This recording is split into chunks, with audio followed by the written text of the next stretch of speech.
गोविंद जय जय गोपाल जय जय।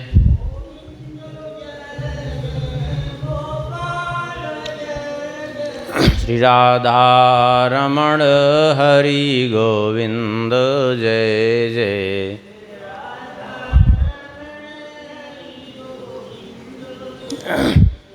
गोविंद जय जय गोपाल जय जय।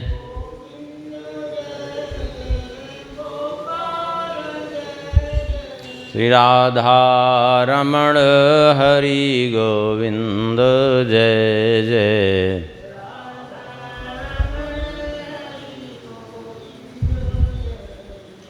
श्री राम जय जय रघुवीर जय जय।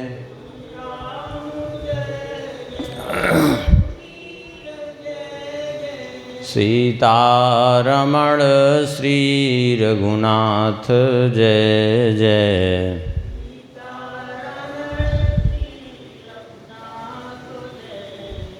श्री राम जय जय रघुवीर जय जय।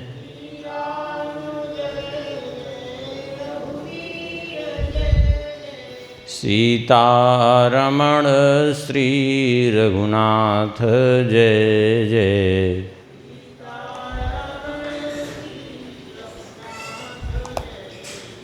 गोविंद जय जय गोपाल जय जय।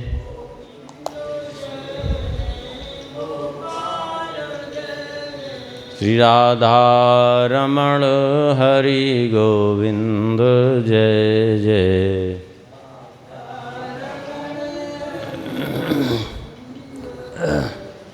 श्री वृंदावन बिहारी लाल की, श्री राधा श्याम सुंदर भगवान की, श्री सीताराम चंद्र भगवान की,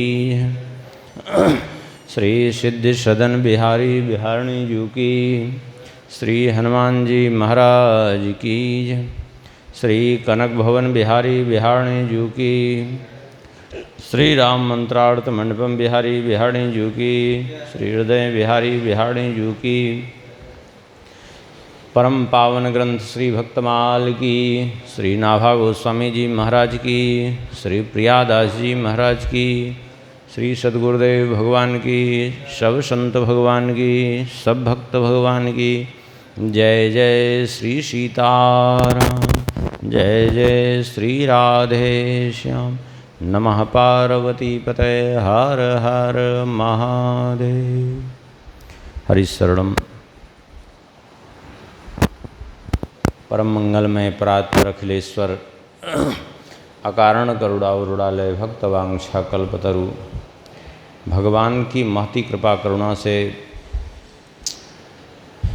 श्री भक्तमाल ग्रंथ के माध्यम से हम लोग भक्तों का चरित्र स्मरण कर रहे हैं। एक बार मूल छप्पय का स्मरण करके हम लोग आगे चरित्र श्रवण करेंगे। श्री नाभा गोस्वामी जी कहते हैं, तिन चरण धूरि मों भूरि सिर, जय जय हरि माया तरे। तिन चरण धूरि मों भूरि सिर, जय जय हरि माया तरे। रिभु इच्छा कुरु ऐल गाधि, रघु रह गए सुचि सत धन्मा। रिभु इच्छा कुरु ऐल गाधि, रघु रह गए सुचि सत धन्मा। अमूरति अरुरंति देव उत्तंग, भूरि देवल वैव स्वत मन्मा। नहुस जजाति दिलीप पुरो यदुगुह मांधाता।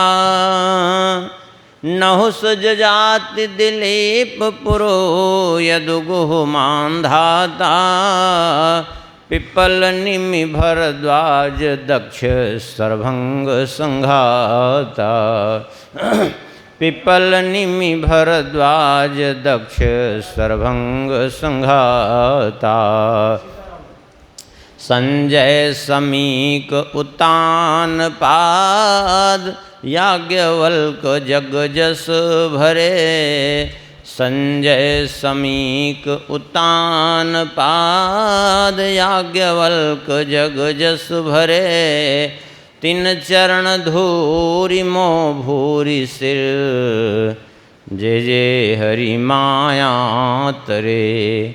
तिन चरण धूरि मोह भूरि सिर जय जय हरि माया तरे। इस छप्पे के अंतर्गत कल हम लोगों ने श्रवण किया था ययाति जी का चरित्र। ययाति जी के बाद नाम लिया है श्री नाभा गोस्वामी जी ने दिलीप जी का। ये दिलीप जी सूर्यवंशी राजा हुए।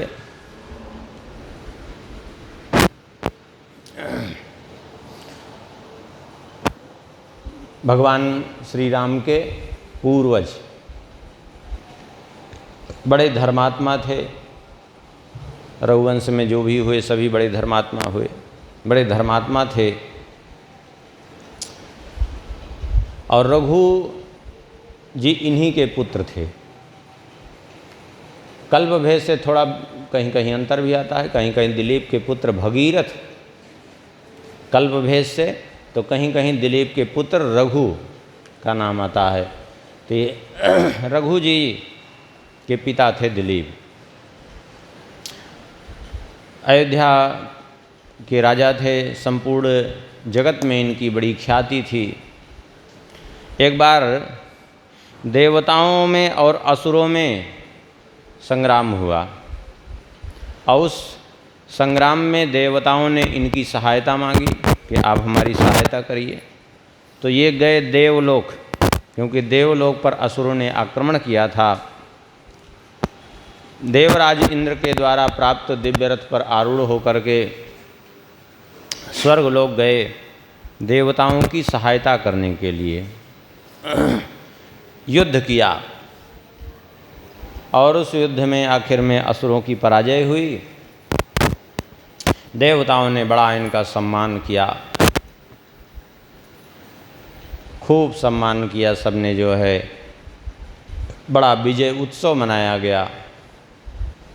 अब वहाँ से ये जो है चल पड़े अपने राज्य की ओर, अयोध्या की ओर।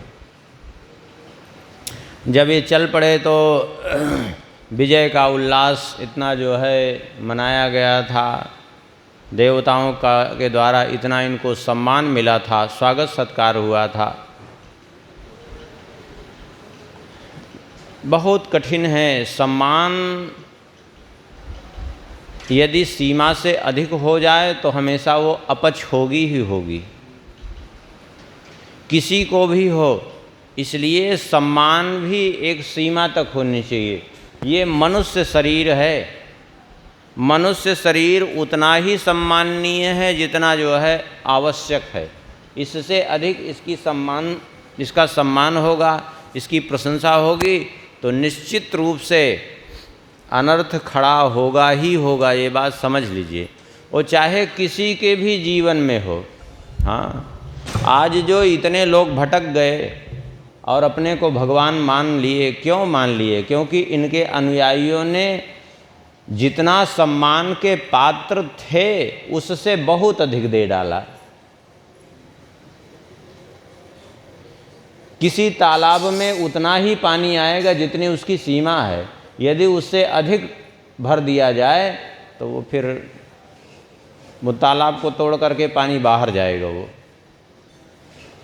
वो तालाब की सीमा को नष्ट करेगा वो। ठीक यही बात होती है सबके जीवन में। बड़ा सम्मान किया देवताओं ने और विजय के उल्लास में सम्मान प्राप्त करके राजा दिलीप स्वर्गलोक से प्रस्थान किए अयोध्या की तरफ। रास्ते में उत्तराखंड में माता कामधेनु खड़ी हुई थी। कामधेनु ने विचार किया कि राजा ने देवताओं का बड़ा हित किया है, असुरों से युद्ध किया है, आएंगे, मैं यहाँ खड़ी हूँ, आएंगे निश्चित रूप से इधर से प्रणाम करेंगे तो मैं इनको खूब आशीर्वाद दूंगी। कामधेनु ने ऐसा निश्चय किया इनके इस कृत्य से प्रसन्न होकर के। कामधेनु तो खड़ी थी कि आएंगे राजा तो प्रणाम करेंगे तो मैं आशीर्वाद दूंगी, क्योंकि बिना प्रणाम किए तो आशीर्वाद देना संभव नहीं है। क्योंकि बिना, आप कहेंगे बिना प्रणाम किए आशीर्वाद देना क्यों संभव नहीं है? आप समझें इस बात को। प्रणाम करने के लिए झुकना पड़ता है, ठीक है, और कुछ प्राप्त तभी होगा जब झुकेंगे। जैसे दो बर्तन समान आमने सामने यदि हों एक बराबरी पर, तो एक से दूसरे में कुछ नहीं जा सकता। मान लीजिए एक पात्र है, अब उस पात्र में दुग्ध भरा हुआ है, ठीक है, अब उस दुग्ध को यदि दूसरे पात्र में डालना है तो दूसरा वाला पात्र यदि चाहता है कि हम भर जाएं तो उसको पहले वाले पात्र से नीचा होना पड़ेगा। क्यों? क्योंकि उसको भरने वाला जो पात्र है वो ऊपर रहेगा और जो भरा जाए वो नीचे रहेगा, तभी भरेगा। समान रहने पे कभी नहीं भरेगा। भर सकते हैं क्या? कभी नहीं। अथवा ऊंचे रहे तो भी नहीं भर सकता।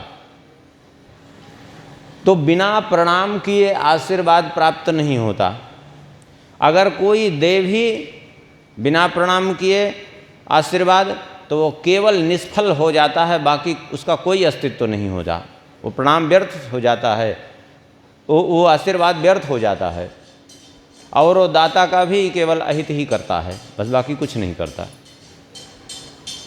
क्योंकि वो पात्र झुका नहीं और ऊपर से डाल दिए तो क्या होगा? नीचे गिर जाएगा, बाहर नहीं जाएगा। वो पात्र भी खाली हो जाएगा और जिसमें डाला उसमें भी नहीं जाएगा, दोनों की हानि होगी। तो गौ माता कामधेनु वहाँ खड़ी थी, लेकिन ये विजय के उल्लास में इतने जो है और देवताओं के स्वागत सत्कार की गूंज इतनी कानों में भरी हुई थी कि माता कामधेनु की ओर देखा भी नहीं इन्होंने और आगे बढ़ गए। और जब आगे बढ़ गए तो कामधेनु निराश हो गई। कामधेनु ने विचार किया कि हमने तो सोचा था कि जो है ये प्रणाम करेंगे तो मैं इनको खूब आशीर्वाद दूंगी, लेकिन ये तो ठीक विपरीत होगा। कामधेनु मन ही मन दुखी हो गई कि यदि कोई सामान्य व्यक्ति अनुचित बर्ताव करे तो उतना कष्ट नहीं होता, किंतु यदि कोई विशेष व्यक्ति जिससे अपेक्षा आपको हो कि ये कभी अनुचित बर्ताव नहीं करेगा, जब वो अनुचित बर्ताव कर देता है तब ज़्यादा पीड़ा होती है। क्यों? क्योंकि उससे आपको कभी अपेक्षा ही नहीं था कि ये भी गलत कर सकता है। होता है कि नहीं? आप के साथ कोई सामान्य व्यक्ति जो दुष्ट व्यक्ति हो वो गलत कर जाए तो आपको इतना दुख नहीं होगा, ना आश्चर्य होगा, क्योंकि वो स्वभाव से वैसे ही है। लेकिन जिस पर आप अतिशय विश्वास कर रहे हैं, जिससे आपको अपेक्षा ही नहीं कि ये हमारे साथ छल कर सकता है, और अचानक छल कर जाए तो फिर इतनी पीड़ा होगी कि अंदर ही अंदर टूट जाएंगे आप। सीधी बात है। तो कामधेनु भी बड़ी दुखी हुई और कहा मैंने तो सोचा था कि वरदान दूंगी, लेकिन अब इस प्रभाव से तो ये संतानहीन होंगे। चले आए, बहुत दिन राज किए, लेकिन इनको संतान की प्राप्ति नहीं हुई। बहुत प्रयास किया, संतान की प्राप्ति नहीं हुई। अंत में इनको पता भी नहीं था कि कामधेनु रुष्ट हो गई है, उसका श्राप एक तरह से हमको लग गया है संतानहीन होने का। आखिर में जो है इन्होंने एक बार वशिष्ठ जी से प्रार्थना की, गुरुदेव कृपा करिए, अब तक मेरे कोई संतान नहीं हुई, मैं क्या करूं। वशिष्ठ जी महाराज ने ध्यान धर करके सारी स्थिति का अवलोकन कर लिया अपनी दिव्य दृष्टि से और कहा, देखो कामधेनु के प्रति अपराध बना है तुम्हारे द्वारा और इस कारण से जो है तुम्हें संतान नहीं हुई है। बोले फिर क्या करें अब। बोले एक उपाय है कि कामधेनु की पुत्री नंदिनी हमारे आश्रम में निवास करती है, गौ माता नंदिनी। एक काम करो, तुम नंदिनी की सेवा करो। नंदिनी की सेवा करोगे नंदिनी प्रसन्न हो जाएगी तो कामधेनु भी प्रसन्न हो जाएगी। स्वाभाविक रूप से कामधेनु का श्राप जो है मिथ्या हो जाएगा यदि नंदिनी आशीर्वाद दे दे तुम्हें तो। क्योंकि स्वाभाविक है कि अभी माँ आपसे रूठी हो और उसका बच्चा आपसे खूब प्रसन्न हो जाए आपकी किसी क्रियाकलाप से, तो माँ अपने आप प्रसन्न हो जाती है, क्योंकि माता पिता बच्चे के सुख में सुख मानते हैं। तो आप एक काम करिए, नंदिनी की सेवा करिए। अब तो दोनों पति पत्नी मिलकर के खूब नंदिनी की सेवा करने लगे प्राणपण से, उन्हीं के आश्रम में जा कर के रहने लगे और खूब सेवा करते। महारानी प्रतिदिन उठ करके जो है नंदिनी का पूजन करती और पूजन करके उनको विधिवत चारा आदि खिला करके छोड़ देती और राजा पीछे पीछे दिन भर जो है घूमते नंदिनी के चराने के लिए। दिन भर गैया चराते और शाम को लौट करके अपने घर आते। इस प्रकार से जो है बहुत समय बीतता रहा। एकदम जैसे छाया किसी के साथ में लगी रहे ऐसे ही उस गैया के साथ साथ लगे रहते, सेवा करते रहते। परिणाम ये हुआ कि बहुत समय बीता। एक दिन की बात है, यहाँ तक कि महाराज दिलीप रात्रि में भी नंदिनी के पास ही सोते, गौशाला में ही। दोनों पति पत्नी ब्रह्मचर्य व्रत का पालन करते हुए सेवा करते रहे। एक दिन गौ माता नंदिनी के पीछे पीछे जो है चल रहे थे। गौ माता नंदिनी स्वाभाविक रूप से एक सघन वन में प्रविष्ट हुई। जब सघन वन में प्रविष्ट हुई, महाराज रघु भी जो है चल रहे थे साथ साथ में। गौ माता नंदिनी को कष्ट न हो इसलिए उन लताओं को हटाते हुए चल रहे थे। साथ में धनुष बाण लिए हुए थे, तलवार भी लिए हुए थे और उनको हटाते हुए लताओं पताओं को चल रहे थे। और गौ माता नंदिनी घास चरते हुए आगे बढ़ती गई। अचानक जो है ये लताओं को हटाने में लगे थे और अचानक इन्होंने देखा तो नंदिनी तो है ही नहीं है। घबरा गए, ये क्या हुआ। अभी तो नंदिनी यही थी, हम इन लताओं को हटा रहे थे, अचानक नंदिनी कहाँ गायब हो गई। इतनी जल्दी कैसे कहीं जा सकती है। तब तक गौ माता नंदिनी की चीत्कार सुनाई पड़ी।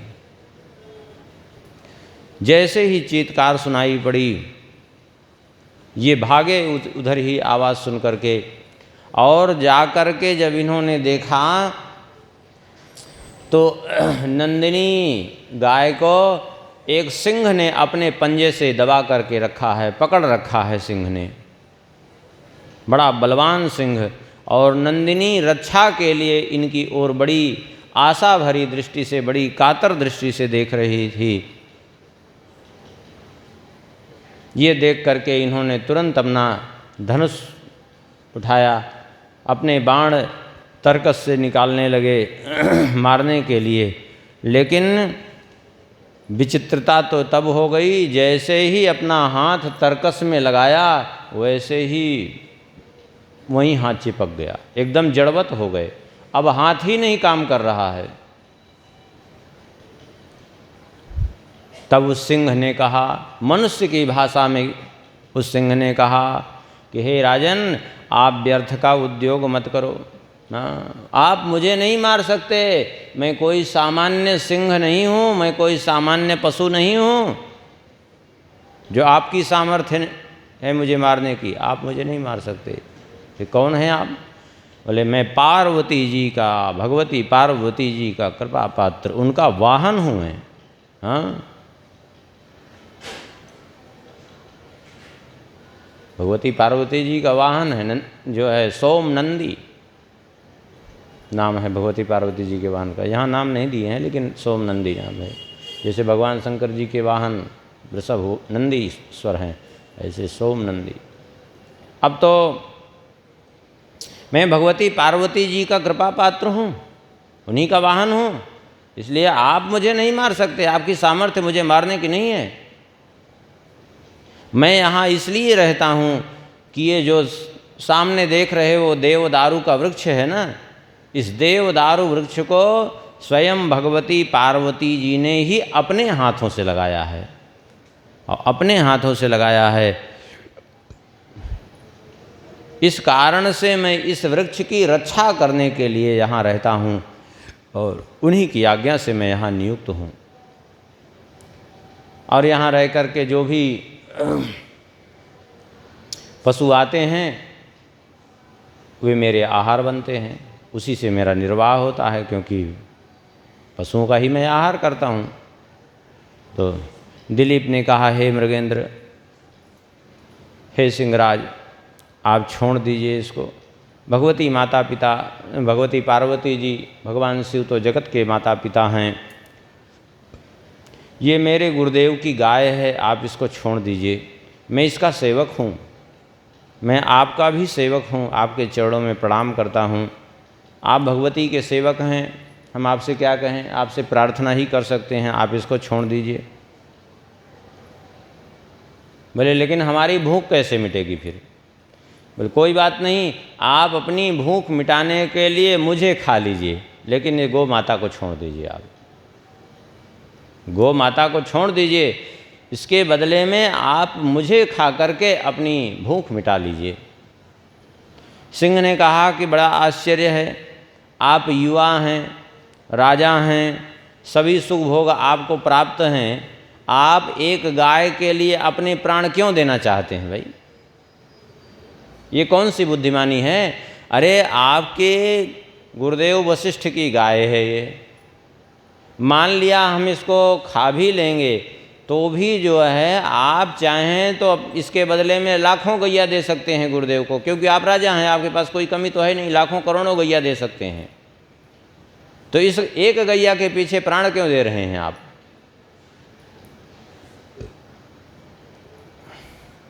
इसलिए तुम्हें देह त्याग करना तुम्हारा उचित नहीं है। लगता है तुम्हें विचार शक्ति नहीं है। आप तो चाहें तो जितनी गैया दे दें, कोई समस्या नहीं है। इन्होंने कहा कि भले ही लाखों गैया मैं दे सकता हूँ, लेकिन इस गैया की रक्षा करना हमारा धर्म है। महत्व ये नहीं कि मैं लाखों गैया दे सकता हूँ, करोड़ों गैया दे सकता हूँ। महत्व ये है कि हमारा जो धर्म है, हम अपने धर्म का पालन करेंगे। और यदि इसकी हम रक्षा ही नहीं कर सके तो फिर हमारे जीवन का उद्देश्य ही क्या रहा? कोई फायदा नहीं है। मेरे सामने ये गाय आए, मृत्यु को प्राप्त हो जाए तो हम व्यर्थ है हमारा जीवन। इसलिए आप इसे छोड़ दीजिए और छोड़ करके मुझे ग्रहण कर लीजिए। सिंह ने कहा कि मैंने तो आपको समझाया, अब फिर भी आप नहीं मान रहे हैं, स्वयं अपनी ही बलि देना चाहते हैं, तो ठीक है, हम इस गैया को छोड़ दे रहे हैं, आप हमारे सामने आके बैठ जाइए, हम आपको ग्रहण करके अपनी क्षुधा निवृत्ति कर लेंगे। सिंह ने गैया को छोड़ दिया। दिलीप जाकर के बैठ गए सिंह के सामने। जब दिलीप जाकर के बैठ गए सिंह के सामने, और इनका हाथ वगैरह जो छूटा था सब हो गया, अपने शरीर से धनुष, तरकस तलवार सब अलग कर दी, चुपचाप जा कर के नतमस्तक होकर के बैठ गए, अपने आप को समर्पित कर दिया। सिंह ने इनके सामने लंबी छलांग मारी इन पर झपट्टा मारने के लिए, और जैसे ही झपट्टा मारने के लिए लंबी छलांग मारी, अचानक जो है ये घबराए नहीं, बेज्यों का त्यों बैठे रहे। इन्होंने सोचा अब सिंह हमारे ऊपर आएगा, खाएगा, लेकिन अचानक देखते ही देखते सिंह अदृश्य हो गया। इन पर झपट्टा मार करके वो इनके ऊपर नहीं आया, सिंह अदृश्य हो गया, और गौ माता कामधेनु प्रकट हो गई सामने, और पुष्प वृष्टि आकाश से होने लगी।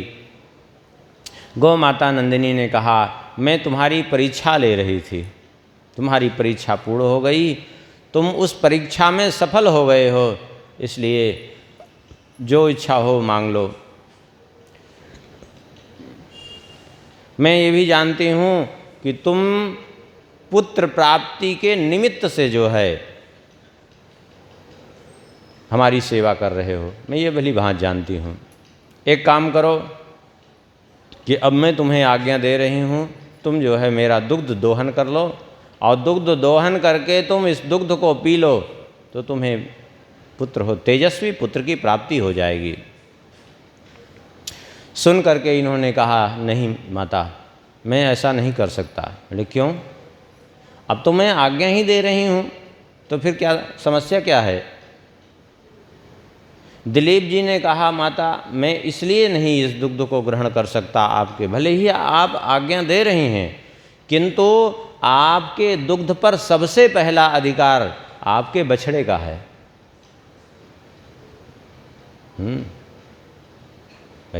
गैया दूही जाती है तो सबसे पहले क्या करते हैं? बछड़ा छोड़ते हैं। सबसे पहला अधिकार आपके दुग्ध पर बछड़े का है, और फिर उसके बाद बछड़ा पी ले तो दुग्ध दोहन करके उस दुग्ध पर देवताओं का अधिकार बनता है, क्योंकि गव्य पदार्थ है, देवताओं के लिए उसके निमित्त से यज्ञ आगादि कर्म में जो है प्रवृत्त होता है। भगवान को समर्पित करना चाहिए, देवताओं को समर्पित करना चाहिए। और आप आज्ञा भले ही दे रहे हैं, लेकिन आप श्री वशिष्ठ जी महाराज हमारे गुरुदेव की गैया हैं। भले ही मैं आपकी सेवा जरूर कर रहा हूँ, लेकिन देखा जाए तो आपके संरक्षक आपके स्वामी वशिष्ठ जी महाराज हैं। मैं आपका दुग्ध दोहन कर के यदि थोड़ा भी लेता हूँ तो वो चोरी कहलाएगी, मैं इसलिए ऐसा नहीं कर सकता हूँ, तो क्षमा कर दीजिए, मैं आपका दुग्ध बिना गुरुदेव की आज्ञा से नहीं पी सकता हूँ। हाँ, आप गुरुदेव के आश्रम में पहुँचें, वहाँ जो है पहले बछड़ा आपका दुग्ध पिएगा, फिर आपका दुग्ध दोहन होगा, देवताओं को समर्पित होगा, और फिर यदि गुरुदेव आज्ञा दे देंगे तो हम ले सकते हैं, अन्यथा आपका दुग्ध नहीं ले सकते। हमें संतान की प्राप्ति हो अथवा न हो, किंतु ये चोरी करके, ये अधर्म पूर्वक हम संतान नहीं चाहते। गौ माता इनकी धर्म निष्ठा से बड़ी प्रसन्न हुई, ये भी एक तरह से इनकी परीक्षा थी।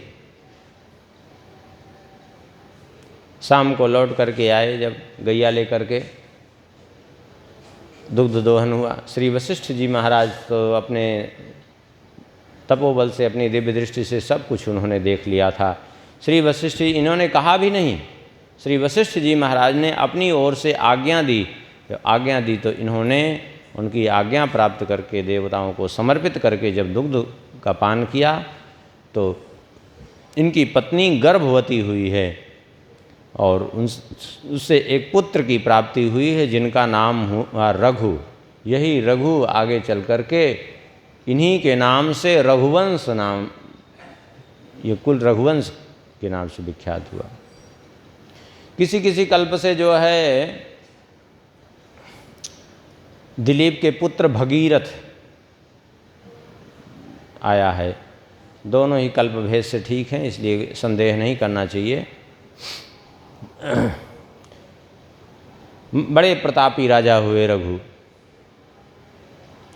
जिसके लिए कहा गया रघुकुल रीत सदा चली आई, प्राण जाए पर बचन न जाई।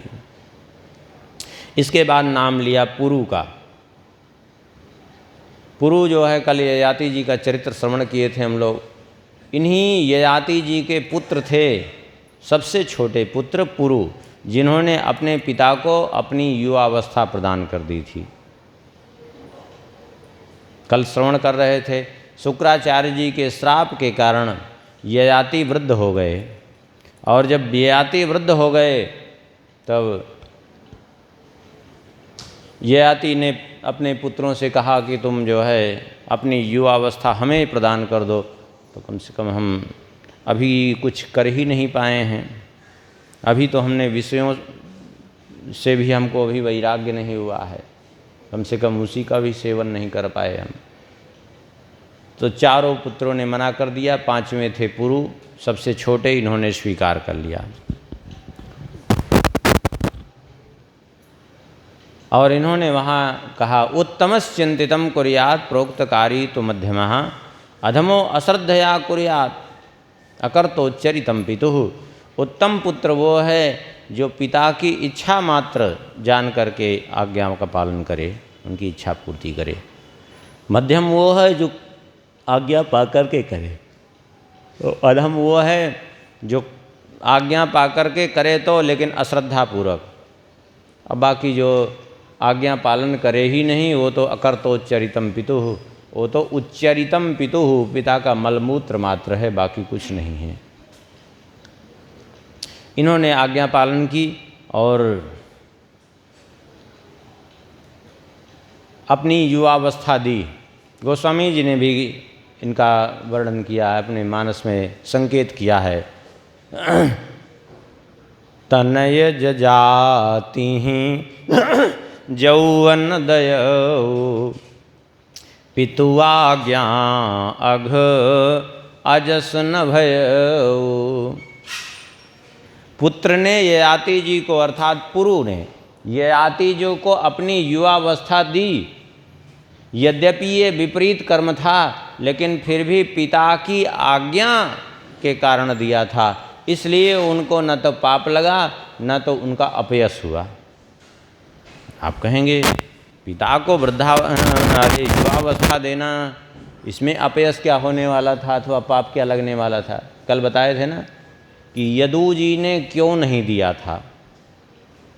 उसका कारण यही था कि यही सोच करके अपने पिता को जवानी नहीं दी थी कि हमारी जवानी लेकर के ये विषयोभोग करेंगे। तो विषयोभोग करेंगे किससे? माता से, और माता से करेंगे तो स्वाभाविक है कि जो है हमें मातृगमन का दोष न लग जाए, क्योंकि युवावस्था तो हमारी रहेगी, शरीर भले इनका रहेगा। इस कारण से नहीं दिया था इनके और पुत्रों ने, यदु आदि ने। लेकिन इन्होंने दे दिया, लेकिन फिर भी इनको दोष नहीं लगा।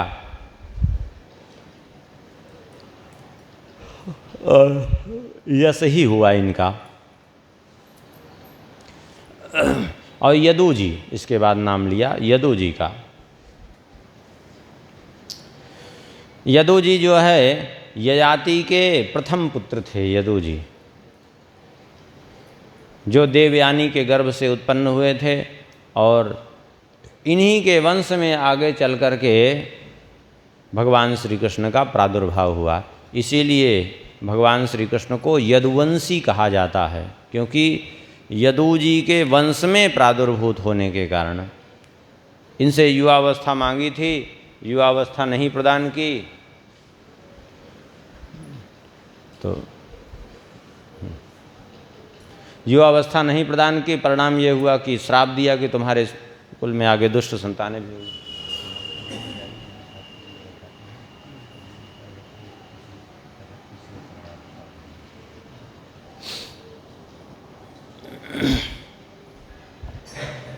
तो श्राप दिया था, उसके कारण कुछ दुष्ट संतानें भी हुई। लेकिन फिर भी जो है यदु जी को बड़ा धार्मिक कहा गया और इनके वंश में भगवान अवतरित हुए। अच्छा, क्यों अवतरित हुए भगवान? क्योंकि यदु जी ने पिता की आज्ञा भले ही नहीं मानी थी। एक तो ये विचार करके कि हमारी युवावस्था लेकर के ये विषयोपभोग करेंगे, वो भी माता के साथ ही, तो हमें दोष लगेगा। दूसरी बात ये है, एक कारण और था जिसके कारण से इन्होंने युवावस्था नहीं प्रदान की थी अपने पिता को। उसका कारण क्या था? बोले कारण ये था कि इन्होंने जो है एक ब्राह्मण को, हरिवंश पुराण के अनुसार एक ब्राह्मण को वचन दिया था उनके कार्य का संपादन करने के लिए। अब वो कार्य तभी कर सकते थे जब युवावस्था इनकी होती, और यदि वृद्ध हो जाते तो उस ब्राह्मण के उस कृत्य को संपादित नहीं कर सकते थे। इसलिए जो है इन्होंने, एक ये भी कारण था जिसके कारण इन्होंने पिता को युवावस्था प्रदान नहीं की यदु जी ने। तो भले ही इन्होंने पिता की आज्ञा तो नहीं मानी, लेकिन वो ब्राह्मण आज्ञा पालन करने के कारण पिता की आज्ञा अवहेलना करने पर भी, चूँकि ब्राह्मण भक्ति होने के कारण भगवान इनके कुल में अवतरित हुए। क्योंकि पिता को इसलिए युवावस्था नहीं दी क्योंकि वो ब्राह्मण का कार्य संपादित करना था। क्योंकि ब्राह्मण के जीवन में कुछ ऐसे कार्य थे जो उन्होंने प्रतिज्ञा की थी और वे करने में पूर्णतया असक्त हो गए थे। तो इन्होंने सौंप दिया कि ठीक है, हम आपको जो है सौंप देते हैं, आप इन कार्यों को पूर्ण करें। बोले ठीक है, करेंगे।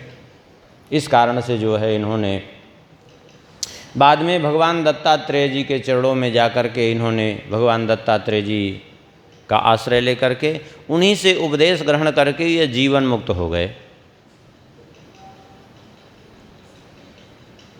ये यदु जी का चरित्र है। इसके बाद नाम लिया है गुह का, निषाद राज गुह का।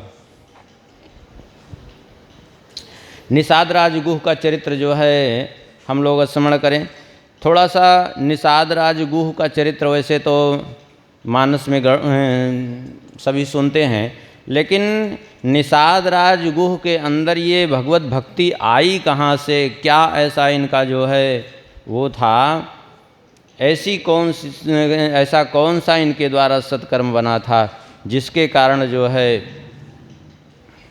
इनको भगवान की प्राप्ति हुई और भगवान ने अपना मित्र इनको बना लिया और इतना इनके प्रति स्नेह किया।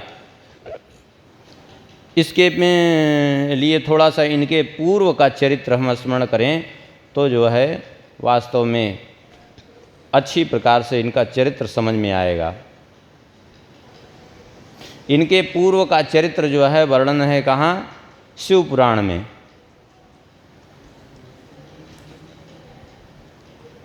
उस शिव पुराण के चरित्र को आप लोग अगर श्रवण करेंगे तो अच्छी प्रकार से इनकी भगवत भक्ति का रहस्य समझ में आएगा।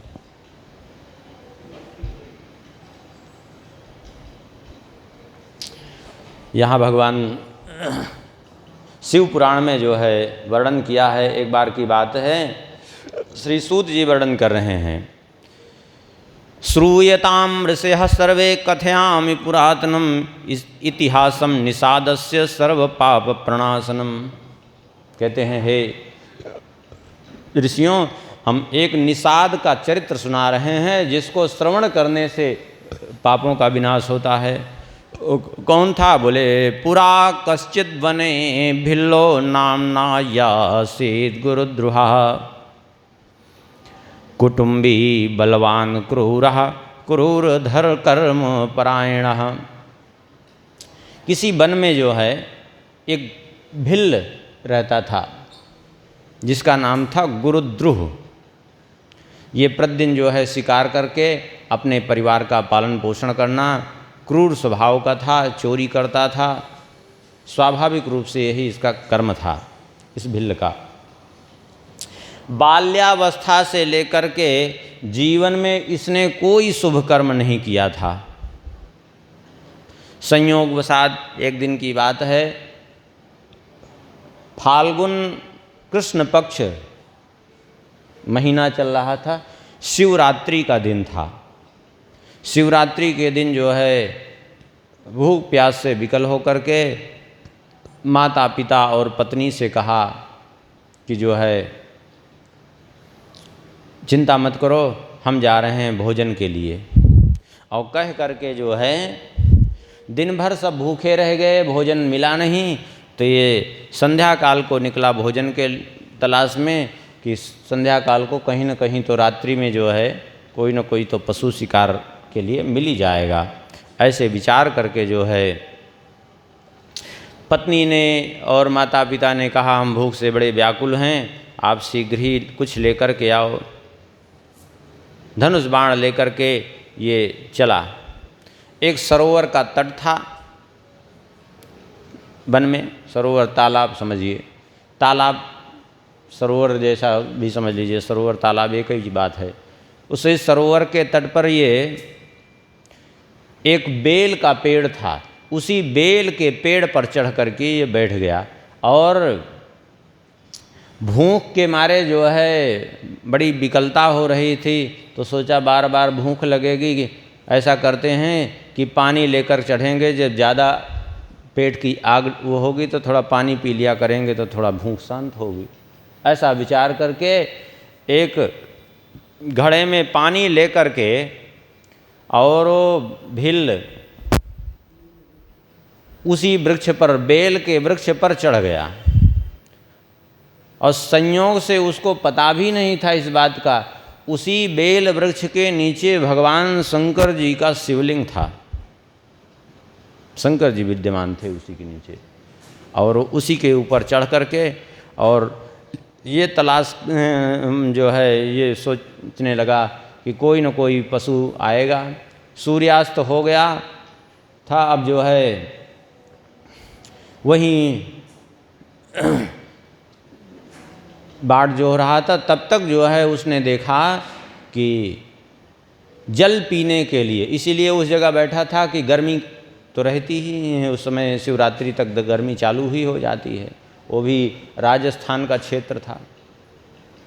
आप कहेंगे राजस्थान, यहाँ वर्णन है आबू पर्वत का क्षेत्र था वो, जो जिस क्षेत्र में ये निवास करता था भिल। अब वो व्याध जो है ऊपर चढ़ा हुआ था, संयोग से एक हिरनी जल पीने के लिए आई, और जब जल पीने के लिए आई वो चलते चलते घाट पर जल पीने के लिए गई। तो वो बिल्व वृक्ष पर बैठा था, उसने सोचा ये अच्छा अवसर है। रात्रि का प्रथम प्रहर चल रहा था और जैसे ही वो कूदती हुई वो आई, ताम दृष्ट्वा चा तदा तेन तद्बधार्थ मथोसरः संहृष्टेन द्रुतं बाणं धनुष स्वे ही संदधे। कहते हैं उसको देख करके बड़ा प्रसन्न हुआ, और प्रसन्न होकर के सोचा चलो शिकार मिल गया, अब तो जो है हम हमारी और हमारे परिवार की भूख मिट जाएगी। ऐसा विचार करके अपने तरकस से बाण खींचा। अब जब तरकस से बाण खींचा, ऊपर बांध करके रखा था पानी, अब वो हाथ टकराया उसका जो है वो घड़े में, अब वो घड़े से जल गिरा, और वो बेल के पत्तों में छुपा हुआ बैठा था। वो बेल के हाथ से तरकस में लगा करके, हाथ तरकस के पास बाण खींचने से वो बेल पत्र भी टूट करके उसके हाथ से गिरे। अब वो नीचे से वो जो जल गिरा वो शिवलिंग के ऊपर गिरा, और बेल पत्र भी शिवलिंग के ऊपर गिरा। भगवान शंकर जी ने उसको पूजा मान ली अपनी। हाँ, ऐसे भोले हैं भगवान शंकर जी भी, इसीलिए उनको भोले कहते हैं, ऐसे नहीं कहते। ना चाहते हुए भी अनजान में ही उसके द्वारा जल गिरा, जबकि वो पीने के लिए जल लेके चढ़ा था, और जल भी गिरा और जो है बिल्व पत्र भी गिरे भगवान शंकर जी के ऊपर। अब वो शिवरात्रि के प्रथम प्रहर की पूजा उससे हो गई, समझ लीजिए, बिना कुछ किए। और जैसे ही जो है बाण चढ़ाया, तब तक जो है उस मृगी ने देख लिया, मृगी ने देख लिया, और उसके द्वारा जल गिरने से, बिल्वपत्र गिरने से उसके बहुत से पाप नष्ट हो गए। यामस्य प्रथमस्यैव पूजाया जाता शिवस्य च तन्महिम्ना हि तस्यैव पातकं गलितं तदा। उससे उसके बहुत से पाप नष्ट हुए। और उस शब्द को सुनकर के वो हिरणी घबरा गई और उसने व्याध से कहा, किम कर्तुमिच्छसि व्याध सत्यम वद ममाग्रतः। तच्छ्रुत्वा हरिणी वाक्यम व्याधो वचनमब्रवीत्। उस हिरणी ने कहा, अरे व्याध, तुम क्या करना चाहते हो, सच सच बता दो। उस व्याध ने कहा, कुटुंबम क्षुधितम मेद्य हत्वा त्वाम तर्पयाम्यहम दारुणम तद्वचः श्रुत्वा दृष्ट्वा तम दुर्धरम खलम। व्याध ने कहा कि मेरा सारा परिवार भूखा है, इसलिए मैं तुमको मार करके अपने परिवार की भूख मिटाना चाहता हूँ, मैं उनको तृप्त करना चाहता हूँ, इसलिए मैं तुमको मारूंगा। हिरनी बड़ी विचार में पड़ गई, घबरा गई कि अब मैं क्या करूं। हिरनी ने कहा कि आप मेरी बात ध्यान दे करके सुने। मन्मांसेन सुखम ते स्यात् देहस्यानर्थकारिणः अधिकं किं महत्पुण्यम धन्याहम नात्र संशयः। उस हिरनी ने कहा, मृगी ने कहा कि हे व्याध, ये देह तो अत्यंत अनर्थकारी है और इस देह के मांस से, मेरे देह के मांस से आपको सुख प्राप्त हो जाए, इससे बढ़ कर के हमें और क्या लाभ होगा, इससे बढ़ कर के हमारे लिए और पुण्य की, सौभाग्य की क्या बात हो सकती है। निस्संदेह मैं धन्य हो जाऊंगी, क्योंकि अपने इस मांस से ही तुम्हारे परिवार का पेट भरने का सौभाग्य हमें प्राप्त होगा। कोई बात नहीं, हमें मारना चाहते हो मारो, क्योंकि लोक में जितने पुण्य हैं उनमें उत्तम पुण्य तो यही है कि किसी के जीवन की रक्षा हो जाए, और हमें खा कर के, हमारे शरीर को खा कर के तुम्हारे परिवार के जीवन रक्षा हो जाएगी। इसको मैं अपना सौभाग्य मानती हूँ।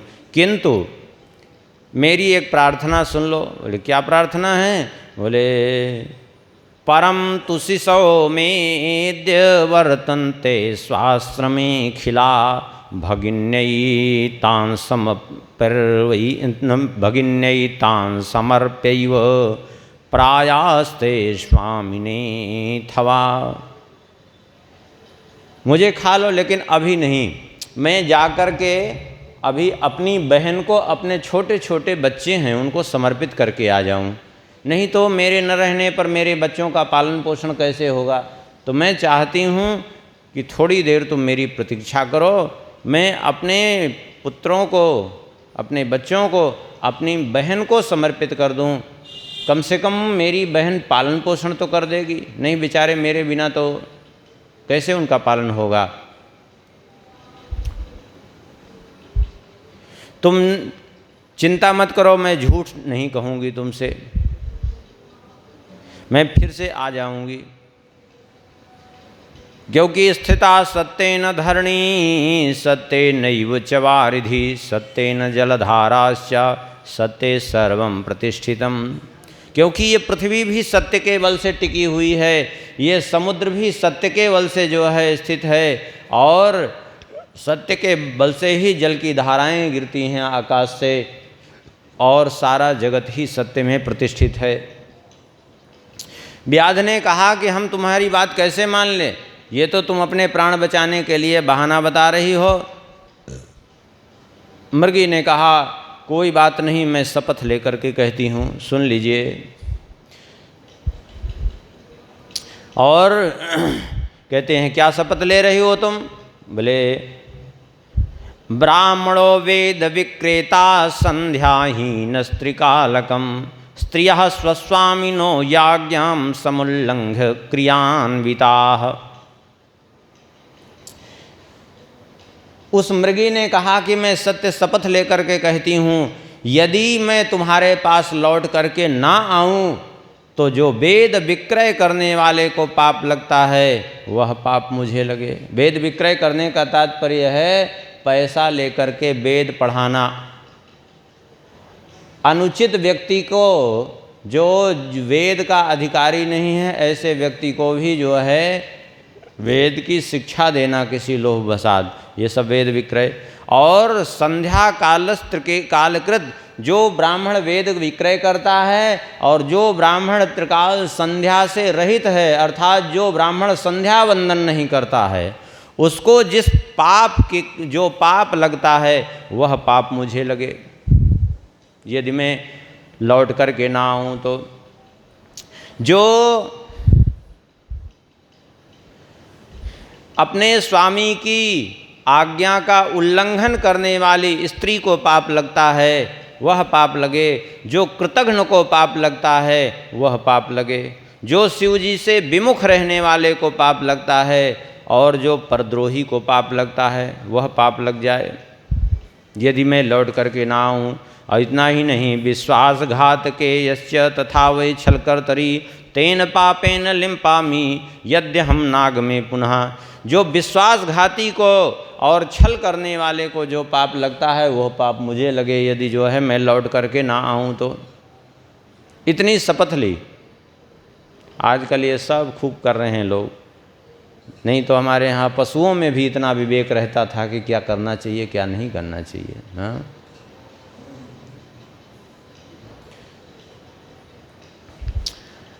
इतनी शपथ लेने के बाद उसने छोड़ दिया। भील ने कहा ठीक है तो जाओ।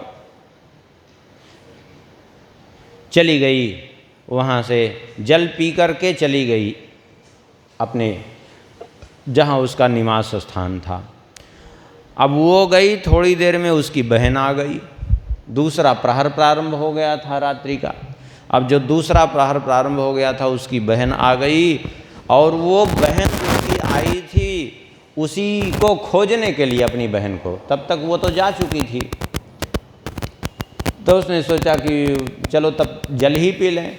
जल पीने के लिए जब आगे बढ़ी तो इसने फिर से बाण निकालना प्रारंभ किया। जैसे ही बाण निकालने लगा वो फिर से हाथ टकराया उसी में घड़े में, और बेलपत्र हाथ से टूट गए, और जल और बेलपत्र फिर जाके शिवलिंग पर गिरा। अब दूसरे प्रहर की भी पूजा हो गई। अब जो दूसरे प्रहर की पूजा हो गई तो फिर उससे पाप नष्ट हुए उसके, शिव जी की पूजा से। लेकिन उस हिरणी ने जैसे ऊपर पत्तों का स्वर सुना और जल गिरते देखा, तो हिरणी ने पूछा कि तुम क्या करना चाहते हो। उसने कहा मैं तुम्हें मारना चाहता हूँ क्योंकि हमारा परिवार भूखा है। तो मृगी ने कहा धन्याहं श्रूयताम व्याध सफलम देह धारणम अनित्येन शरीरेण युपकारो भविष्यति। उस मृगी ने कहा हे व्याध, मैं तो धन्य हो गई, आज हमारा जीवन ही सफल हो गया, देह धारण करना सफल हो गया, क्योंकि मेरे द्वारा इस प्रकार उपकार होगा मेरे शरीर से। लेकिन ऐसा करो कि थोड़ी देर के लिए हमें समय दे दो, मैं अपने बच्चों को घर पे छोड़ के आई हूँ, मैं अपने स्वामी को सौंप दूँ बच्चों को, क्योंकि हमारे न रहने पे पालन पोषण तो ठीक से कर सकें, और उनको सौंप करके मैं चली आऊँगी। और व्याध ने कहा नहीं, मैं ये तुम्हारी बहानेबाजी सुनने वाला नहीं हूँ। क्यों? क्योंकि तुम चली जाओगी फिर आने वाली नहीं हो। उसने कहा कि मैं भगवान विष्णु की शपथ लेकर के कहती हूँ कि मैं लौट करके आऊँगी। अच्छा, कैसे मैं मान लूँ? बोले सुनो। उसने कहा परिणीता स्त्रियं हित्वा गच्छत्यन्यां च हपुमान् वेद धर्म समुल्लंघ्य कल्पितेन च यो व्रजेत्। मैं शपथ लेती हूँ कि यदि मैं लौट करके ना आऊँ तो मुझे वह पाप लगे जो मनुष्य अपनी विवाहिता पत्नी को छोड़ करके परस्त्री से समागम करने का है, उसका जो पाप लगता है वो पाप लग जाए। जो वेद धर्म का उल्लंघन करके मनमाना आचरण करता है, शास्त्र विरुद्ध आचरण करता है, उसको जिस पाप की प्राप्ति होती है वह पाप मुझे लगे यदि मैं लौट करके ना आऊँ तो। और जो भगवान विष्णु का भक्त होकर के शिव जी की निंदा करता है, अथवा जो शिव जी का भक्त होकर के भगवान विष्णु की निंदा करता है, उसको जिस पाप की प्राप्ति होती है वह पाप मुझे लगे यदि लौट करके ना आऊँ तो। आजकल खूब करते हैं लोग, हाँ, खूब भर भर करके निंदा करेंगे। ये सामान्य पशुओं को भी इतना विवेक है, बताओ। वो हम नहीं कह रहे हैं, ये कह रही है, मृगी कह रही है कि जो भगवान विष्णु के भक्त होकर के विष्णु भक्ति समायुक्ता शिव निंदाम करोति, यह जो विष्णु भक्त होकर के शिव जी की निंदा करते हैं उनको और जिस पाप की प्राप्ति होती है। और पित्रोक्षया मासाद्य शून्यम चैवाक्रमेदिह, और माता पिता के क्षया आने पर भी जो श्राद्ध आदि नहीं करते माता पिता का। आजकल ये भी एक बड़ी विचित्र परंपरा चल रही है। हाँ, लोग जो है शास्त्र का बोध ना होने के कारण क्या कर रहे हैं, खूब कान फूंक फूंक करके तो दीक्षा दे रहे हैं, झरा भंडारा जैसे। अब अपने चेलों को उपदेश देंगे कि तुम्हें अब श्राद्ध तर्पण करने की ज़रूरत नहीं, तुम वैष्णव हो गए हो। ये बेमतलब की बात है। हम आपसे पूछें कि जब स्वयं भगवान श्री राम जी अपने माता पिता का श्राद्ध तर्पण कर रहे हैं तो आप उनके भक्त होकर के श्राद्ध तर्पण नहीं करें? अरे स्वयं भगवान श्री राम जी माता पिता नहीं, गिधराज जटायु का श्राद्ध तर्पण कर रहे हैं।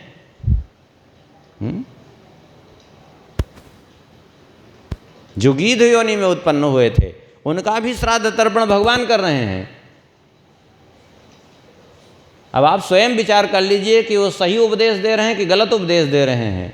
लेकिन बस वही है कि आजकल मन क्रम वचन लवार, हाँ, ते वक्ता कलिकाल महू, वक्ता नहीं बकता, जो दिन भर बकें पक पक पक पक बोलें। हाँ, अब ऐसे लोग वक्ता बन गए हैं, ऐसे गुरु बन बन घूम रहे हैं। गुरु बने घर घर में डोलें, नाम धनी को बेचें, केवल पैसा कमाने के लिए ऐसा उपदेश कर रहे हैं। भैया वो सत्यानाश कर देंगे आपका, और कुछ नहीं करेंगे। यहाँ हम नहीं कह रहे हैं, ये स्पष्ट यहाँ कह रहे हैं। वो एक मृगी कह रही है कि पित्रोक्षयामासाद्य शून्यम चैवा क्रमेदः, माता पिता का क्षया आने पर भी जो श्राद्ध आदि नहीं करते हैं और अपने दिए हुए वचन को जो पूरा नहीं करते हैं, उनको जिस पाप की प्राप्ति होती है वह पाप मुझे लग जाए यदि मैं लौट करके ना आऊं तो। व्याध ने कहा चलो जाओ, जब इतनी शपथ तुमने ले ली है जाओ। फिर चली गई जल पी करके वो मृगी भी। अब जब वो मृगी चली गई, दूसरा प्रहर भी बीत गया, तीसरा प्रहर लगा, तब तक वो मृग आ गया। उसी मृगी का पति जो कह रहे थे कि अपने स्वामी को सौंप करके बच्चों को आऊँगे, संयोग से वो मृग ही आ गया। अब तो व्याध बड़ा प्रसन्न हुआ। व्याध ने कहा कि अब तो इसको छोड़ेंगे नहीं, ऐसा विचार करके, और मृग जल पीने के लिए आगे बढ़ रहा था। तब तक जो है उसने फिर से अपना बाण तरकस से निकालना प्रारंभ किया। अब वो ऐसी जगह बंधा हुआ था वो घड़ा कि फिर से जल छड़क गिरा और फिर से बिल्वपत्र टूट करके गिरे शंकर जी के ऊपर।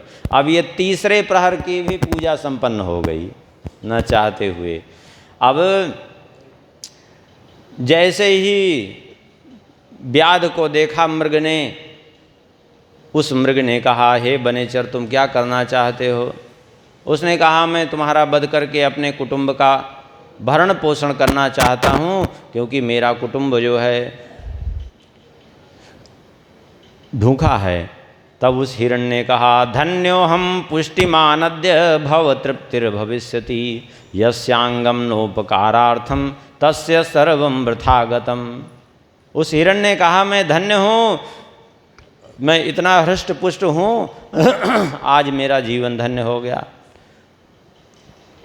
मेरे इस शरीर से आप सबकी तृप्ति हो जाएगी, ये हमारे लिए सौभाग्य की बात है, क्योंकि उपकार के समान दूसरा कोई धर्म नहीं है। जिसका जीवन उपकार से युक्त नहीं है उसका जीवन व्यर्थ है, निष्फल है, किसी काम का नहीं है। वो तो सामर्थ्य रहते हुए भी जो उपकार नहीं करता है, निश्चित रूप से वो परलोक में नरक को प्राप्त करता है। लेकिन थोड़ी देर के लिए हमारी प्रतीक्षा करो, मैं अपने बच्चों को उनकी माता को सौंप आऊँ, फिर तुम्हारे पास आ जाऊँगा, फिर तुम खा लेना हमें।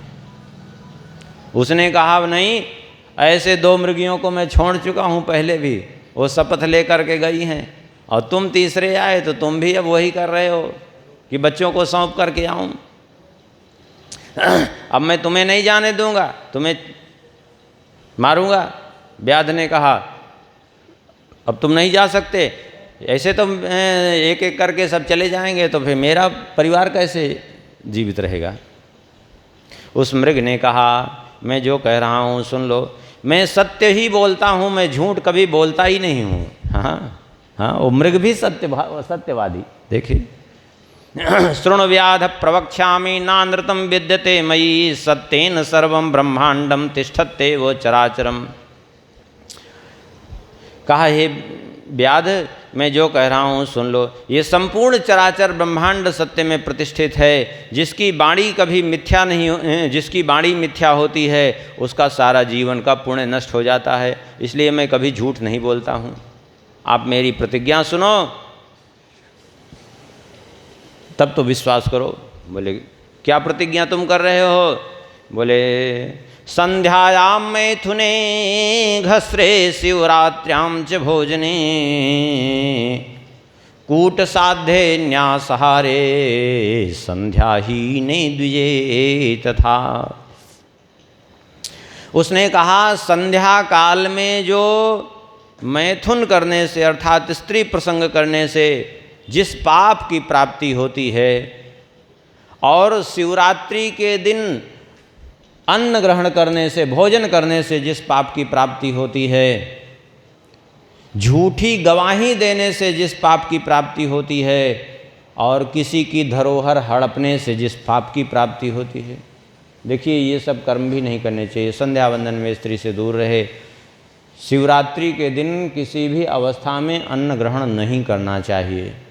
अब बहुत लोग कह देते हैं हम तो वैष्णव हैं। अरे भैया, तुम कि कोई भी हो, वैष्णव हो, शाक्त हो, शैव हो, सौर हो, गाणपत्य हो, कुछ भी हो, किसी भी संप्रदाय से हो, उससे मतलब नहीं है। लेकिन एकादशी के दिन, भगवान के जन्मदिन पर, रामनवमी, जन्माष्टमी, शिवरात्रि, इन दिनों में यदि अन्न ग्रहण करते हो तो चाहे आप किसी भी संप्रदाय के हो, दोष लगेगा। वो सबके लिए, वो जीव मनुष्य मात्र के लिए वो नियम है। वो कोई वहाँ किसी संप्रदाय विशेष का कोई वहाँ नहीं प्रयोजन है। तो ही कह रहे, जो संध्या काल में मैथुन करने से, शिवरात्रि के दिन भोजन करने से और झूठी गवाही देने से जिस पाप की प्राप्ति होती है, धरोहर हरण करने से जिस पाप की प्राप्ति होती है, संध्या विहीन ब्राह्मण को जिस पाप की प्राप्ति होती है। आप कहेंगे संध्या विहीन ब्राह्मण को क्या पाप लगता है? सुन लीजिए। अब इस पाप का अगर विवेचन करें तो चलेंगे थोड़ा विष्णु पुराण। एक कथा सुन लीजिए छोटी सी। संध्या विहीन ब्राह्मण को सूर्य भगवान की हत्या का पाप लगता है। सुन लीजिए, जो संध्या नहीं करता है उसको सूर्य भगवान की हत्या करने का जितना पाप लगता है। आप कहेंगे कैसे? जब प्रातः काल होता है तो विष्णु पुराण में वर्णन है, मंदेहा नाम के दानव गण हैं, पूरे पृथ्वी पर वो सब फैले हुए हैं। वो अजर अमर हैं, मरते नहीं हैं, केवल उनको कुछ समय के लिए मूर्छित किया जा सकता। कोई अस्त्र शस्त्र उनके ऊपर काम नहीं करता, कोई अस्त्र शस्त्र उनको प्रभाव नहीं दे पाता। वैसे हैं मंदेहा दानव, अजरमर हैं वो। जैसे ही जो है प्रातःकाल सूर्य भगवान उदय होने लगते हैं, वो सारे के सारे दानव सूर्यदेव पर एक साथ आक्रमण करते हैं, एक साथ आक्रमण करते हैं। गोस्वामी जी ने भी इसका संकेत किया, जथा बिलो की अकेल बाल रवि घेरत धनुज। जैसे बाल सूर्य को दानव घेरते हैं, वो कौन है दानव? मंदेहा नाम के दानव। जब वो घेर लेते हैं तो वो किसी अस्त्र शस्त्र से उनको मारा नहीं जा सकता, तो क्या करते हैं, जब संध्या वंदन करते हैं तो उसमें मंत्र से अभिमंत्रित करके जब सूर्य भगवान को जल देते हैं तो वो जल ही उनके ऊपर भयंकर अस्त्र का काम करता है। उसी के कारण वो सब मूर्छित होकर के धराशायी हो जाते हैं। इसलिए प्रातःकाल 3 बार सूर्यार्घ्य दिया जाता है, सायंकाल को 3 बार सूर्यार्घ्य दिया जाता है, दिन में 1 बार, क्योंकि प्रातःकाल वो घेरते हैं वो, और सायंकाल तो एक अर्घ्य देने से जो है सूर्य भगवान उनके सारथी की रक्षा की जाती है, दूसरे से जो है उनके रथ, एक से सूर्य भगवान की, एक से सारथी और रथ की, और जो तीसरा अर्घ्य दिया जाता है वो सूर्य देव को दिया जाता है। इस प्रकार से 3 अर्घ्य देने का विधान है। और जो नहीं करते, यद्यपि सूर्य भगवान का कुछ बिगड़ता नहीं, लेकिन फिर भी ना करने वाले को सूर्य भगवान की हत्या का पाप लग जाता है, पक्की बात समझ लीजिए। इसलिए संध्या विहीन ब्राह्मण वो चांडाल के समान हो जाता है। यज्ञोपवीत ना हो ब्राह्मण का तो चांडाल के समान हो जाता है, संध्या न करे चांडाल के समान हो जाता है। वो ये कह रहा है कि जो संध्या से रहित ब्राह्मण हैं और जो अपने मुख से भगवान शिव जी के अथवा भगवान विष्णु के नाम का उच्चारण नहीं करते हैं, उनको जिस पाप की प्राप्ति होती है। हाँ, भगवान ने ही ये जीवन दिया और उनका नाम नहीं ले सकता तो वो भी पाप ही इकट्ठा कर रहा है। और समर्थ होते हुए भी जो उपकार नहीं करता है, शिव पर्व के दिन बेल तोड़ने वाले को जिस पाप की प्राप्ति होती है। हाँ, जैसे शिवरात्रि है, शिवरात्रि के दिन बेल नहीं तोड़ना चाहिए, बेल पत्र नहीं तोड़ना चाहिए। जैसे द्वादशी को, रविवार को, मंगलवार, शुक्रवार, अमावस्या, पूर्णिमा को तुलसी नहीं तोड़ी जाती, ऐसे विशेष करके द्वादशी को तो अत्यंत ही वर्जित है। ऐसे ही जो है बेल पत्र का भी नियम है, बेल का भी नियम है कि कब तोड़ना चाहिए कब नहीं। तो वही कह रहे हैं कि जो शिव पर्व के दिन बेल तोड़ते हैं, अभक्ष्य भक्षण करने से जिस पाप की प्राप्ति होती है, और जो बिना भगवान की पूजा किए, बिना शरीर में तिलक आदि लगाए जो भोजन करते हैं, उनको जिस फल की प्राप्ति होती है, जिस पाप की प्राप्ति होती है। हाँ, तिलक देखिए, आप जिस के उपासक हैं उसके हिसाब से आप तिलक लगा सकते हैं, लेकिन तिलक अवश्य लगाना चाहिए। ऊर्ध्वपुंड हो, त्रिपुंड हो, कुछ न कुछ। लेकिन बिना तिलक के जो है ब्राह्मण ही क्यों न हो, चांडालोपी न संशया, वो चांडाल के समान ही है, समझ लो। इसलिए मस्तक पर तिलक अवश्य होना चाहिए। कहते हैं उससे जिस पाप की प्राप्ति होती है, ये सब करने वाले को, वह पाप मुझे लग जाए यदि मैं लौट करके ना आऊं तो। उस व्याध ने कहा जाओ, फिर तुम भी जाओ। अब वो कुछ तो वो जो बिल्व पत्र और जल चढ़ रहा था शंकर जी के ऊपर, उसके कारण उसका पाप नष्ट हो रहा था। इस कारण से भी उसके मन में ये सब बात कहने से दया आ जाती थी, नहीं तो व्याध में दया कहाँ। अब वो तीनों ही चले गए और धीरे धीरे वो तीसरा प्रहर भी बीत गया। अब वो आगे जब वो तीनों गए तो अपने एक ही स्थान पर पहुँचे। अब वो तीनों आपस में चर्चा करने लगे। वो मृग कहता कि नहीं मैं जाऊंगा, तुम दोनों बच्चों का पालन पोषण करो। तो मृगी कहती है नहीं, मैंने भी प्रतिज्ञा की है, मुझे पाप लगेगा, मैं जाऊंगी, आप रहने दो। तो दूसरी मृगी कहती है मैं जाऊंगी। परिणाम ये हुआ कि वो जो है अंत में तीनों के तीनों वहाँ से चल दिए।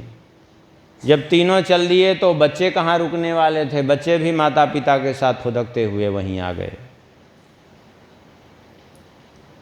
अब जब बच्चे भी स्वाभाविक रूप से आ गए साथ साथ, अब उसने देखा कि ये तो इन तीनों ने जो वचन दिया था ये तो तीनों आ रहे हैं और साथ साथ इनके बच्चे भी आ रहे हैं।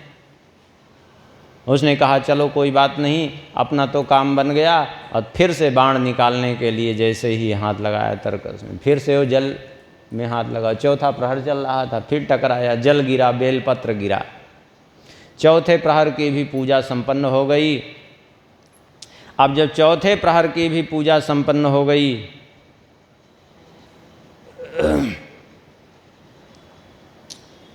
तब जो है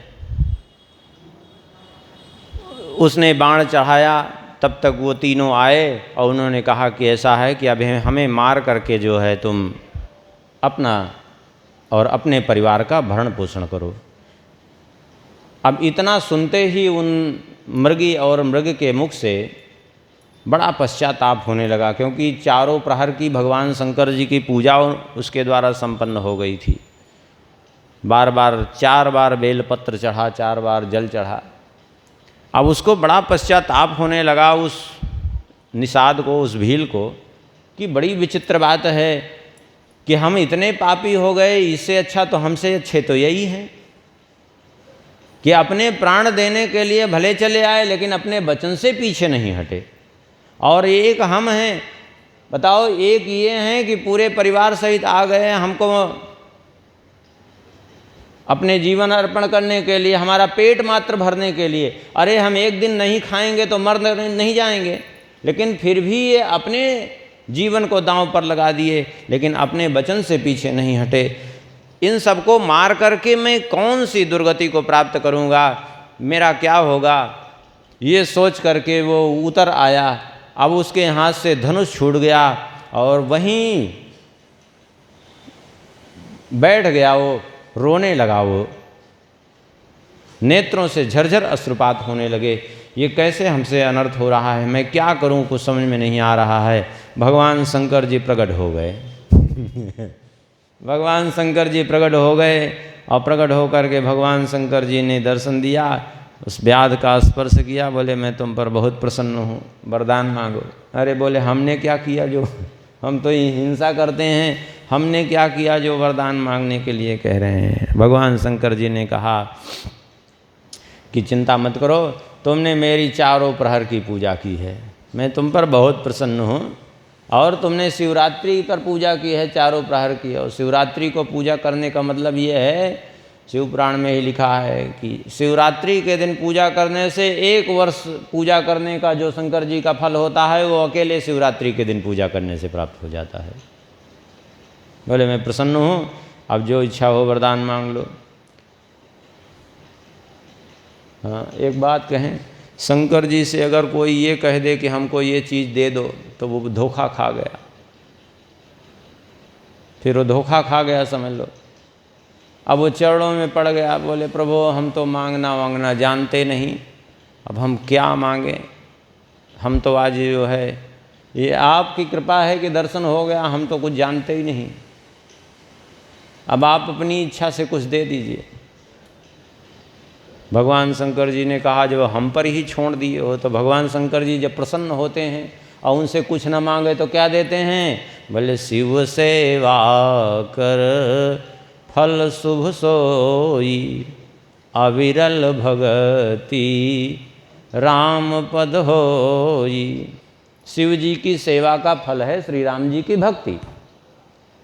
भगवान शंकर जी प्रसन्न हो गए। भगवान शंकर जी ने कहा ठीक है, अब हमारी इच्छा से लो, जाओ, आज से तुम गुरुद्रोह नहीं, आज से तुम गुह नाम से विख्यात होगे, और अब तुम यहाँ से चले जाओ प्रयाग के समीप श्रृंगवेरपुर नाम के स्थान पर गंगा जी के तट पर निवास करो, और मैं तुम्हें निषादों का राजा बनाता हूँ, और तुम वहीं निषाद राज बन करके जो है वहीं राजधानी बना करके सुख उपभोग करो। तुम्हारे वंश की बड़ी वृद्धि होगी और देवताओं के लिए भी प्रशंसनीय हो जाओगे। तुम वहीं रह करके खूब श्री राम नाम का जप करना। भविष्य में जो है श्री राम जी स्वयं तुम्हारे पास पधारेंगे। जब वे बन जाएंगे अपने माता पिता के वचन का पालन करने के लिए, तो तुम्हारे पास आएंगे। और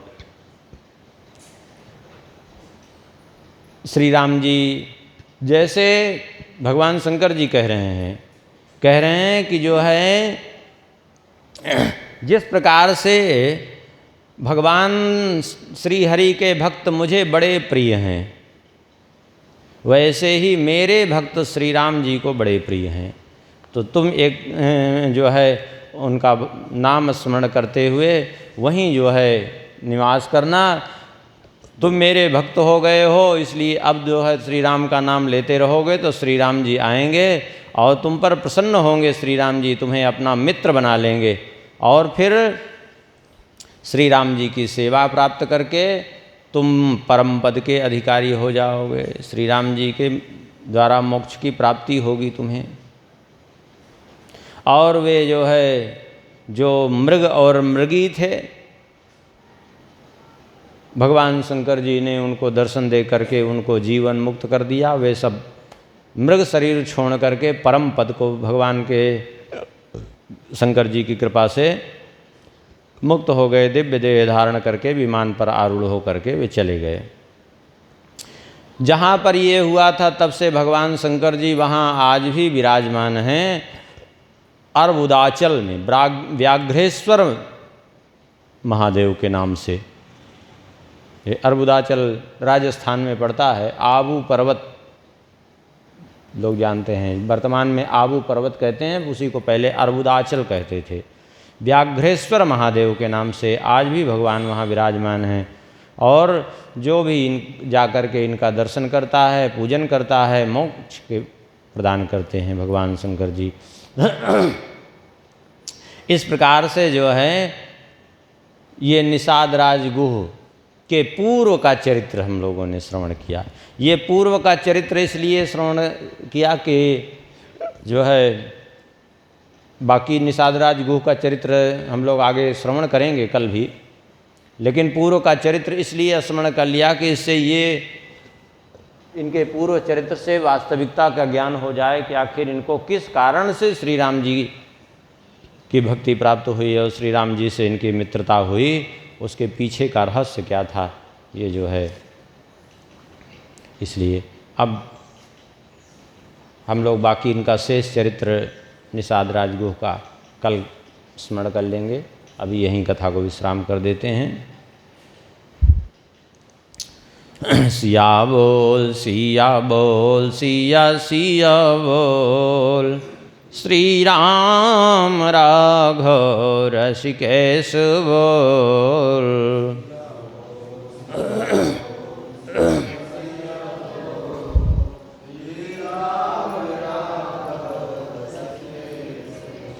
सिया बोल सिया बोल सिया सिया बोल, श्री राम राघव रसिकेश बोल।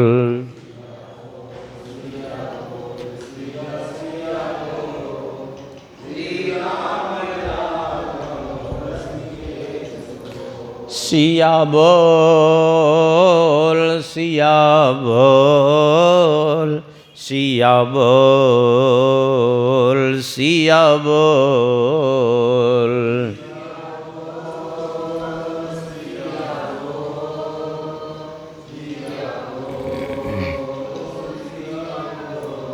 सिया बोल सिया बोल सिया बोल सिया बोल।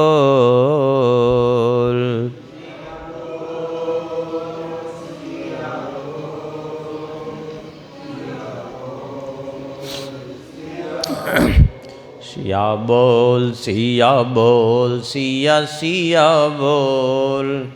श्री राम राघव रसिकेश बोल।